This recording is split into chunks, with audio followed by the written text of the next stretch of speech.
papakita ko sa inyo yung aming bagong ref. Kaka-deliver lang niya. Aayusin ko pa siya. Ayan, makalat siya dito. Ayan, mga box. Mga pinagtanggalan. Tsaka, eto, yung mga box niya. Ayusin ko pa yan. Lilinisin ko. Kasi kanina, dinisinfect ko yung mga dinaanan nung nag-deliver. Kasi hindi siya kasya dito sa pinto naming maliit. So, dumaan sila dun sa kabila naming pinto para makasya siya. Kaya ginawa ko, lahat ng mga nila, dinisinfect ko talaga muna. At mahirap na. So, mamaya, papakita ko sa inyo pagkatapos ko na maayos to lahat. Ayusin ko muna siya. Lakay. Mapapalitan ni yung aming maliit na ref. Ito yung aming maliit na ref. Ano yung harapan? LG. Ito yung aming maliit na ref. Yan. Nilinisin ko to. Ibibigay na namin to sa kapatid ko. Bigay pa na. Oo. Bigay. Bibigay na namin sa kapatid ko. Kasi na siya, matagal na rin kasi kasi to, siguro Kasi nila si Drake. kasi edad to ng anak ko ni Cedric. 7 years na siya, 7 years old na siya. So, ito is parang mga 7 years na rin. Kasi baby pa siya nung binili namin to.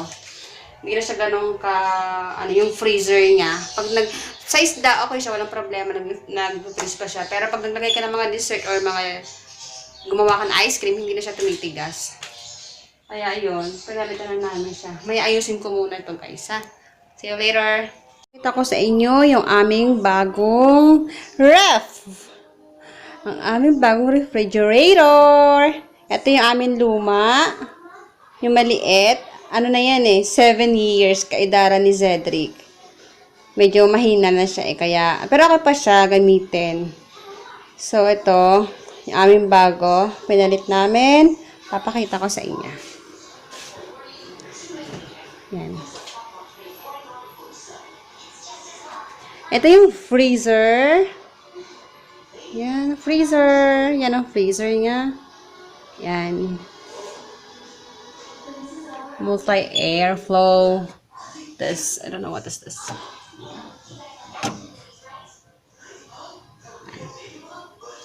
This one. Tapos, wait. Tapos, ito yung baba. Lagyan ng egg, syempre. Yan.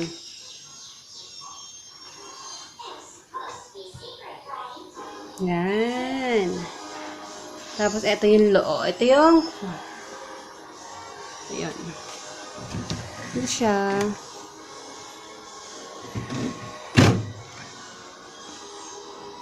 Ito yung door cooling niya. Door cooling. Ayan. Ano siya? Ilang layer?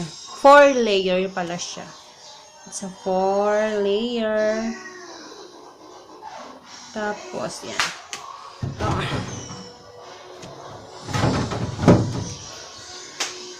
Yan.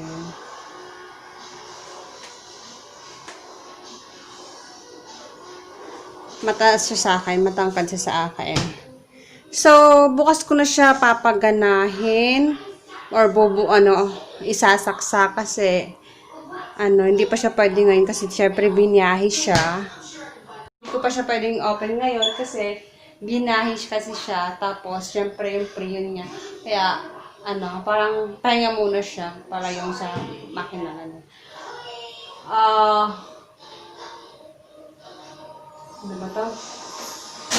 Tapos, tomorrow, kung na-transfer lahat ng laman dyan, dito. Ito dami naming abubot. Yan, sa maliit naming ref. Daming abubot. So, hindi ko na siya pwede ilagay doon.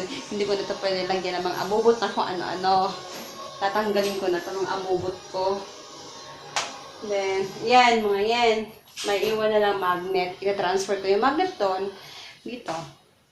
Tapos, ito mga drawing ni Colette. Ayaw niya kasi ito ipatanggal. At mga drawing niya yan. Gusto niya naka-stain yung drawing niya dyan. Actually, matibay pa to eh. Yan, dami naman. Stuck. Yan.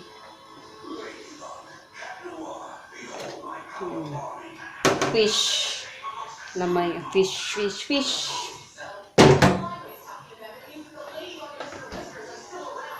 Diba? Wala namang ano. Tapos, yan. Excited si Kulit sa ref na to. Sabi niya, freezer, ref niya daw to. Ref niya. So, yan lang ang aking vlog for today, guys.